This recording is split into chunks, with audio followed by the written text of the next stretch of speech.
Bien, ya nos hemos comprometido a desarrollar los 10 pasos necesarios para que un ensayo sea efectivo. Primer punto, escudriñar la pregunta. ¿Qué significa esto? Significa que debo indagar, que debo meticulosamente analizar qué es lo que me están pidiendo. Muchas veces la propuesta para que hagamos un ensayo viene cuando nos da una pregunta de enfoque. Por ejemplo, ¿cuál es la mejor manera de poder motivar a trabajadores en el sector público? ¿O cuál es la importancia que tiene los afectos en el cambio de actitudes? ¿No? ¿O cuál es el impacto que tiene en el clima laboral la retroalimentación? Esa es la pregunta de enfoque, lo que nos plantean. Nuestra respuesta es la tesis. Para mí, la mejor manera de modificar el aspecto afectivo de las actitudes es haciendo tal y tal y tal cosa. La forma más efectiva de poder resolver los problemas de comunicación intercultural es haciendo esto.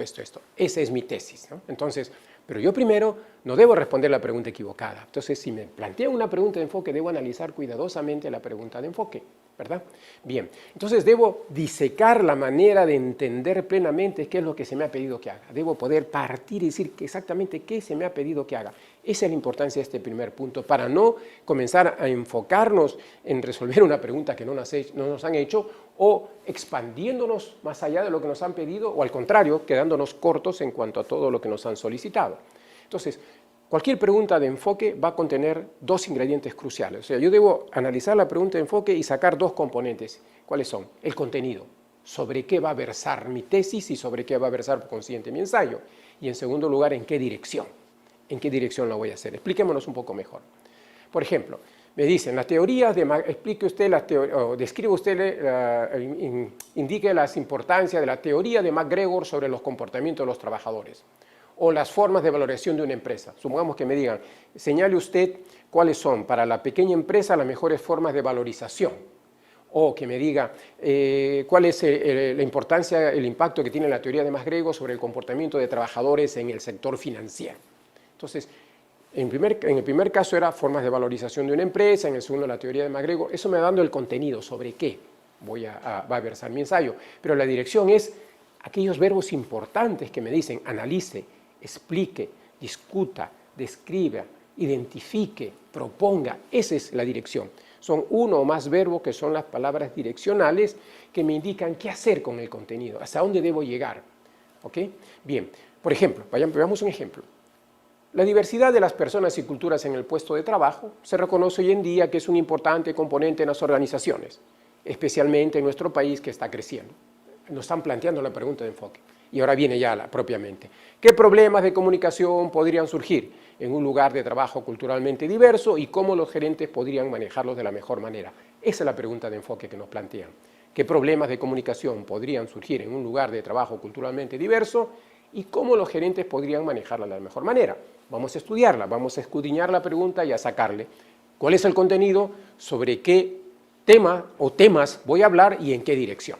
En primer lugar, nos preguntan sobre la comunicación, es un tema que debo tratar, y más específicamente acerca de problemas en la comunicación, y particularmente los que surgen de la diversidad cultural. Ya estoy concentrándome, voy a tener que plantear una tesis sobre que tenga que ver con comunicación, que tenga que ver con problemas de comunicación y en particular los que surgen de la diversidad cultural.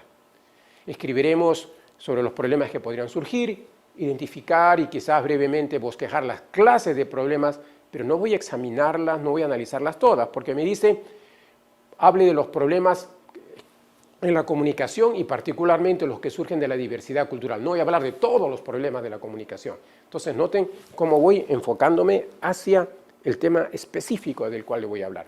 En segundo lugar, cómo los gerentes podrían manejarlo. Por consiguiente, estamos hablando de temas de gestión, estrategias, técnicas, intervenciones. Entonces tenemos sobre el tema comunicación, problemas en la comunicación, particularmente los que surgen de la diversidad cultural, y luego cómo los gerentes podrían manejarlos, qué estrategias, qué enfoques podrían usar. Pero importante, la palabra mejor, cuál es la mejor manera en que podrían manejarlo, implica que yo deba evaluar varias estrategias, combinaciones de ellas y escoger la mejor. ¿Okay? Entonces, debo pensar críticamente sobre fortalezas y debilidades de las distintas opciones. Entonces, si me hablan problemas que pueden surgir en la comunicación multicultural y la mejor manera de manejarlas, me obliga a sustentar que lo que estoy proponiendo es la mejor manera.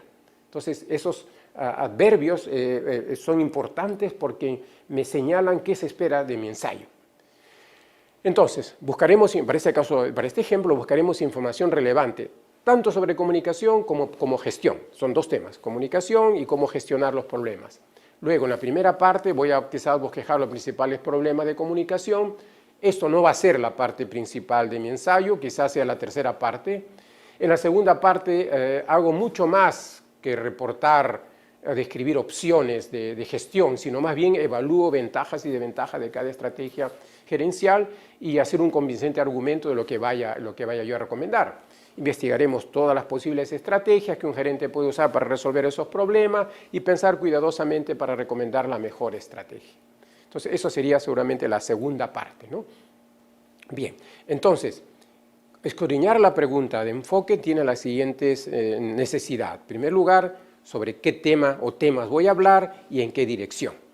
Y teniendo mucho cuidado de exigencias que nos hagan como describa la mejor o indique las más importantes o simplemente que me indiquen, proponga usted cuáles son las formas de manejarlo. Entonces, es muy importante analizar la pregunta de enfoque para saber hacia dónde debemos dirigirnos. Y recuerden, contenido y dirección.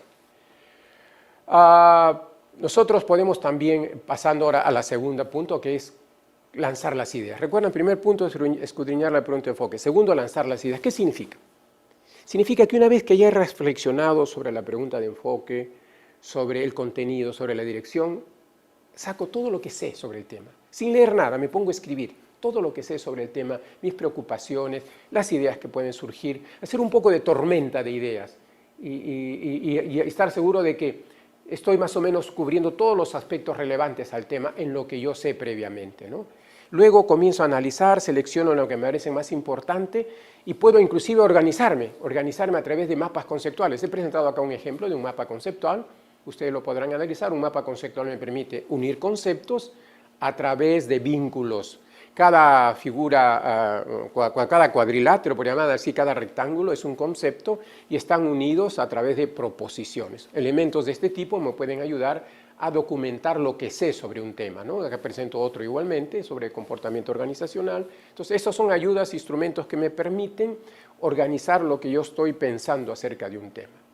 Entonces, por ejemplo, yo puedo pensar cuáles son las preocupaciones, los principales problemas que tienen que ver con el tema de comunicación, de multiplicidad cultural, cuáles son los problemas en cuanto que pueden presentarse para manejar estas situaciones, qué teorías conozco en relación a este tema, qué ejemplos de investigación recuerdo que sean relevantes. Cuando alguien pregunta sobre ese tema, ¿cuáles son las principales inquietudes que pueden surgir? Por ejemplo, si estoy hablando de liderazgos, va a surgir la pregunta clásica, ¿el líder nace o se hace? Si hablo de motivación, va a surgir preguntas si a las personas se le puede o no se le puede motivar. Entonces, voy haciendo toda una lluvia de ideas. Eso es importante. No debo lanzarme a investigar el tema porque entonces yo no tengo una posición personal, se pierde mi posición personal. Antes de entrar de lleno a la investigación, debo volcar sobre un papel todo lo que yo sé, me preocupa o conozco o quiero conocer sobre el tema, ¿no? Igualmente, aquellos términos engañosos o polémicos que necesitan ser definidos antes de entrar en profundidad a discutir, ¿no?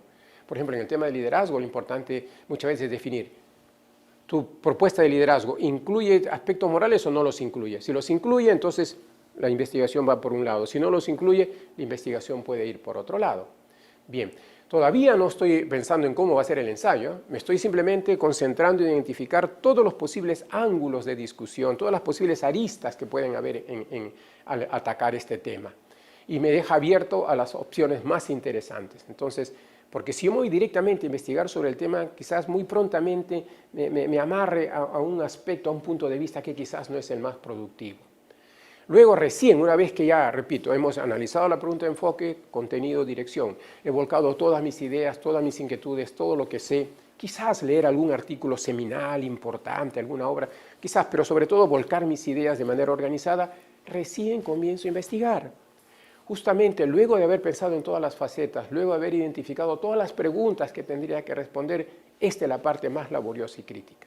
Pero el anterior ejercicio, el punto 2, el de lanzar las ideas, me permite identificar palabras claves, frases claves que me van a ayudar en mi búsqueda al hacer el search en el Google o en cualquier otro instrumento que yo tenga, ¿verdad? Entonces, para eso podemos utilizar, en el caso de Centrum Católica, tenemos a nuestro TOSIS, que es nuestro centro de documentación, con amplísimas bases de datos electrónicas que nos permiten justamente recopilar lo que importante que se haya escrito sobre el tema que estoy buscando. Importante también, debo organizar sistemáticamente mis hallazgos. No simplemente, veo un artículo interesante, escribo la referencia por acá, encuentro ya un artículo completo y lo guardo y le pongo como título, ojo, leer, y recibo otro interesante, no olvidar, no. Tengo que ya comenzar a organizar sistemáticamente todos esos hallazgos, todas esas referencias, todas esas citas, porque eso me va a servir para armar mi ensayo y tengo que referenciarlas. Entonces, para eso yo puedo ponerle nombres significativos. Encuentro un artículo de Steiner sobre liderazgo y personalidad. Lo grabo en una carpeta en mi computadora poniéndole ya el apellido del autor, el año y el título o algunas palabras claves del título. De esa manera yo voy organizando mis hallazgos, mis fichas bibliográficas, que es lo que había en el pasado, ¿no?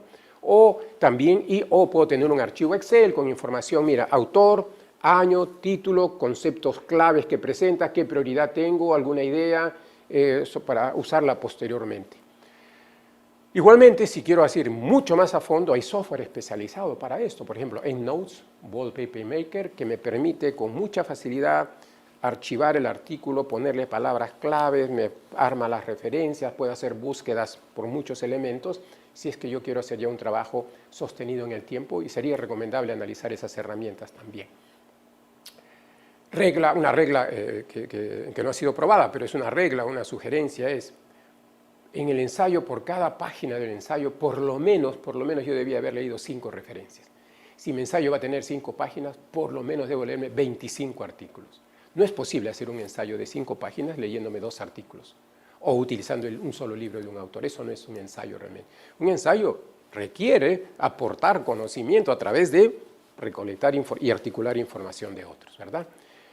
Conforme yo vaya avanzando, ¿qué puede pasar? Puede pasar de que yo vaya en esta lectura, conforme voy leyendo, vaya cambiando mi idea sobre cuál es la respuesta a la pregunta de enfoque. Porque recuerden, me han hecho la pregunta de enfoque, he lanzado mis ideas, estoy analizando las bases de datos y tengo que ir pensando cuál es mi respuesta a esa pregunta de enfoque, hasta que llego a una de ellas. Llego a una de ellas y digo, esta es mi respuesta. La mejor manera de cambiar las actitudes frente a un problema de responsabilidad social es yendo hacia el aspecto afectivo, al aspecto emocional. O la mejor manera de motivar a las personas en el sector financiero es a través de ayudarlos a fijar metas. Esa es mi tesis, ¿no? Entonces, establecimos la tesis. La tesis debe tener 1 o 2 oraciones a lo más. Es mi respuesta, como le decía, a la pregunta de enfoque. Diríamos más bien, es mi respuesta condensada a la pregunta de enfoque.